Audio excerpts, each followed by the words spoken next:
कहते हैं भागवत सुनने से मुक्ति मिल जाती है, प्रेत पीड़ा विनाशिनी मुक्ति प्रदायिनी। अब दो चीज है, जब आप किसी शादी में जाते हो तो शादी की जितनी भी खाने वाली स्टॉल होती हैं वहाँ सारी खाने की वैरायटी होती है, मीठा भी है, खट्टा भी है, नमकीन भी है, चाय भी है, जूस भी है। आपको उसमें से चुनना पड़ता है, आपको जो रुचि जो खाना। तो यहाँ भक्ति के, यहाँ भागवत के द्वार पर दो चीजें हैं, एक है मुक्ति और एक है भक्ति। अब अगर यहाँ शक्ति में बैठे जितने श्रोता हैं या टीवी पर जो सुन रहे हैं वो भी उत्तर तो दीजिएगा ही, पर अगर यहाँ जो बैठे उनसे मैं पूछूं, चांस मिले, मौका मिले, भक्ति और मुक्ति, तो दोनों में से क्या चुनोगे? आपका चुनाव क्या पहला है, भक्ति चाहिए कि मुक्ति चाहिए? ये तो कोई मुश्किल प्रश्न नहीं है, मुश्किल है। अच्छा, भक्ति किस किस को चाहिए? हाथ उठा के बताइए। और मुक्ति किस किस को चाहिए? बड़े समझदार हो आप तो। समझदार कैसे हो? मैं नहीं कह रही, कह रहे अस विचारी हरि भगत सयाने, मुक्ति निरादर भक्ति लुभाने। यहां मुक्ति का मतलब निरादर शब्द उपयोग कर दिया गया, पर इसका मतलब ये नहीं कि मुक्ति किसी काम की नहीं है। मुक्ति है जिनके लिए, जिनको चाहिए उनके लिए सम्माननीय है, आदरणीय है। पर सयाने भक्त कौन है? कह रहे अस विचारी हरि भगत सयान, जिन्होंने बहुत जीवन में विचार किया हो या जिन्होंने संतों की सानिध्य प्राप्त किया, वो विचार करके क्या रिजल्ट दिया उन्होंने? मुक्ति निरादर भक्ति लुभाने। अच्छा चलो, मुक्ति और भक्ति का अंतर समझो। व्याख्याएं इस पर बहुत बड़ी बड़ी लंबी लंबी हो सकती हैं, पर एक बहुत सिंपल सी बात बताइए, उदाहरण से समझिए। रसगुल्ला होने में मजा है या रसगुल्ला खाने में मजा है? बोलिए ना। खाने में पक्का, होने में तो कोई मजा नहीं है। खाने में मजा है जब वो जाएगा मुख में, स्वाद उसको जीभ चखेगी, फिर धीरे धीरे वो रसना भीतर जाए। स्वाद कहाँ है? जीभ पर, पेट में नहीं है। एक हमको 2 दिन पहले एक व्यक्ति मिले, तो उनको डायबिटीज है, तो उन्होंने एक नया काम शुरू किया। बोले रसगुल्ला खाने का हमारा मन करता है। तो डॉक्टर ने तो मना किया मीठा खाने, तो बोले हमने क्या किया, हम रसगुल्ला मुख में रखते हैं, उसको पहले 2-4 मिनट खूब चबाते हैं, बढ़िया स्वाद लेते हैं। और क्योंकि स्वाद तो जीभ का ही है, तो हम खूब स्वाद लेते हैं रसगुल्ला का और भीतर उसका रस जाने नहीं देते, फिर उसको बाहर निकाल देते। बोले स्वाद तो जीभ का ही है, तो हमारा स्वाद भी बन जाता है और हमको। भैया ये बड़ी विचित्र बात है तुम्हारी। तो स्वाद तो सारा यहाँ जीभ पे ही है ना, यहीं पर तो है। अंदर जाकर के तो उसका मांस, मज्जा या मल मूत्र यही बनता है। तो स्वाद खाने में आता। अब कोई हमको कहे आप रसगुल्ला हो जाओ, रसगुल्ला बन जाओ, तो रसगुल्ला को रसगुल्ला बनने में क्या मजा? रसगुल्ला खाने में मजा है, रसगुल्ला बनने में मजा नहीं है। मुक्ति क्या है? मुक्ति रसगुल्ला हो जाना है, भगवान में मिल गए, मुक्त हो गए। भक्ति क्या है? रसगुल्ला खाना है। मुक्ति में क्या कहते हैं? भगवान में मिल जाओ, सुख भी, दुख भी खत्म तो सुख भी खत्म। मुक्ति में केवल दुख ही खत्म नहीं होते, सुख भी खत्म हो जाता है। पर भक्ति में सबसे बड़ा सुख क्या है? भक्ति में सबसे बड़ा सुख है सेवा का सुख। ये भक्ति वालों को ही मिलता है, ये मुक्ति वालों को नहीं मिलता। ये सेवा का सुख, जब हम अपने ठाकुर जी को रोज स्नान कराते हैं, जब हम अपने ठाकुर जी का श्रृंगार करते हैं, जब हम उनके लिए भोग प्रसादी बनाते हैं, उस सेवा में क्या सुख नहीं है? सप्ताह भर पहले से ही वृंदावन में सेवा सुख चालू हो गया है। सेवा सुख क्या? सब मंदिरों में बड़े बड़े वो होती है, चकला होता है पत्थर का, उस पर चंदन घिसा जा रहा है, क्योंकि अक्षय तृतीया को ठाकुर जी के चंदन लगाया जाता है। चंदन यात्रा पूरा ऊपर से नीचे तक सारे ब्रज के ठाकुर जियों को चंदन लगाया जाएगा। ठाकुर जी के चरणों का दर्शन होगा, बिहारी जी का।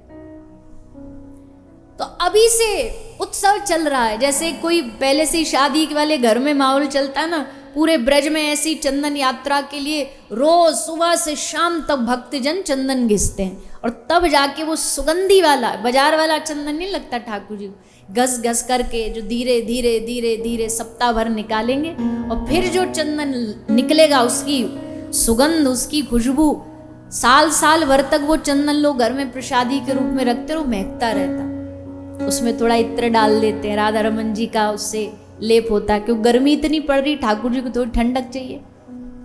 तो सेवा सुख है, ये सेवा सुख कहीं नहीं दुनिया में, ये सिर्फ वृंदावनी परंपरा की सेवा का सुख है। इसलिए श्री हरिराम व्यास जी ने लिखा, वृंदावन की सेवा मीठी,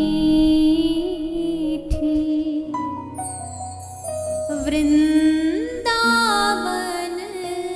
की सेवा, वृंदावन की सेवा मीठी,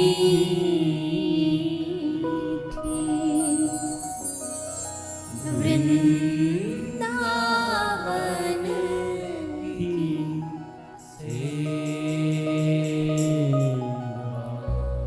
श्यामा श्याम ही नीके लागत,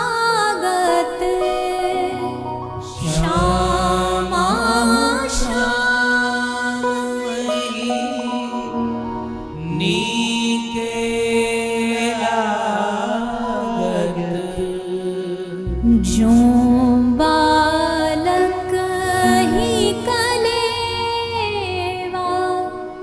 मीठी,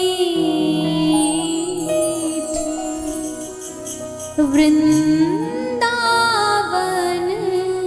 की सेवा, वृंदावन की सेवा मीठी, वृंदावन की सेवा। हम कोई घमंड में नहीं बोल रहे ये बात, पर हम वास्तविकता में इस बात को हमने देखा। प्रभु कृपा से सारे क्षेत्रों में, सारे धर्मों से जुड़े लोगों से, सबसे मिलने का अवसर मिलता है। देवी देवताओं को भजने वालों को भी देखा है, मुक्ति वालों को भी देखा है, पर भैया जो रस वृंदावन की सेवा में है ना, जो वृंदावनी सेवा, जो भजन पद्धति है, उसमें जो सुख है वो सारी दुनिया में कहीं नहीं, कहीं नहीं है। वहां ऐसा प्रेम का रस बरसता है, वहां ऐसा प्रेम की परछाई चारों ओर बिखरती है, यहां तक कि वहां के वृक्ष, वहां के पत्ते, कोई कहता भाई हमारी कुल देवी ये है, कोई कहता हमारा कुल देवता ये है, कोई कहता हमारा परंपरा ये है। ब्रज की कुल देवी और ब्रज का कुल देवता कौन है जानते हो? हरिराम व्यास जी लिखते हैं, बेली हमारी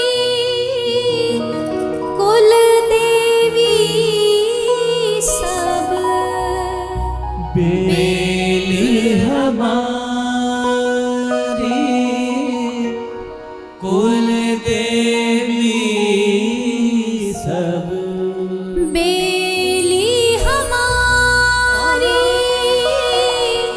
कुल देवी सब, बेल हमारी कुल देवी सब, विटप गुल्म सब देवा मीठी वृंदावन की सेवा, वृंदावन की से बेली हमारी कुल देवी है, मतलब जो वृक्षादि बेल होते हैं ना, वो ब्रज की कुल देवी है। वृक्ष क्या है? ये हमारे सब देवता हैं। इन ब्रज वालों को कहीं और नहीं जाना पड़ता है किसी देवी देवता की पूजा करने के लिए। वृंदावन के पत्थर देवता हैं, पाषाण देवता हैं। और धर्म कर्म से लागत बिन माला ज्यों लगत जनेवा, विहरत सदा दुल्हनी दुल्हा अंग अंग मधुरस सेवा, व्यास रास आकाश फिरत दो मानहु प्रेम परेवा, मीठी वृंदावन की सेवा। तो इसलिए अब ये सेवा सुख बताओ कहाँ मिलेगा? ये मुक्ति में मिलेगा।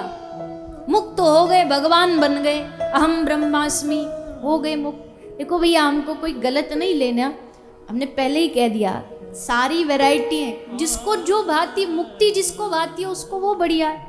अहम ब्रह्म में भगवान बन गया, पर हमें भगवान थोड़ी ना बनना है, हमको तो सेवा सुख चाहिए। हमें तो भगवान की कथा सुननी है। अब मुक्त होकर के स्वर्ग चले गए, अब मुक्ति पाके स्वर्ग में ऐसी कथा सुन पाओगे? स्वर्ग में मिलेंगे आपको कथाकार, कथा कहने वाले ऐसे? स्वर्ग जाए कहाँ? ये धरती से ही फुर्सत नहीं मिल रही कथा कहने की, स्वर्ग तो तब जाके कथा कहेंगे। तो और देखो भक्ति कितनी कितनी महान कृति है भगवान की। भक्ति आपको कोई देवी देवता नहीं दे सकता, बहुत स्पष्ट बात है। देवी देवता भक्ति नहीं दे सकते। ये तो भक्ति की मांग उल्टा करते हैं वैष्णवों से, उल्टा मांगते हैं। पुत्र दे देंगे, धन मांगोगे धन दे देंगे, तुम्हारा घर नहीं बन रहा हो किसी देवी से मांग लो घर बन जाए, घर दे देगी, पर भक्ति नहीं दे सकते। भक्ति तो अब कोई एक भिक्षुक हो जो खुद भिक्षा मांग रहा हो, तुम उससे जाके मांगो, ज्यादा से ज्यादा क्या दे देगा? उसकी झोली में जितने 150 रुपया वो देगा, उससे ज्यादा तो कुछ दे नहीं सकता।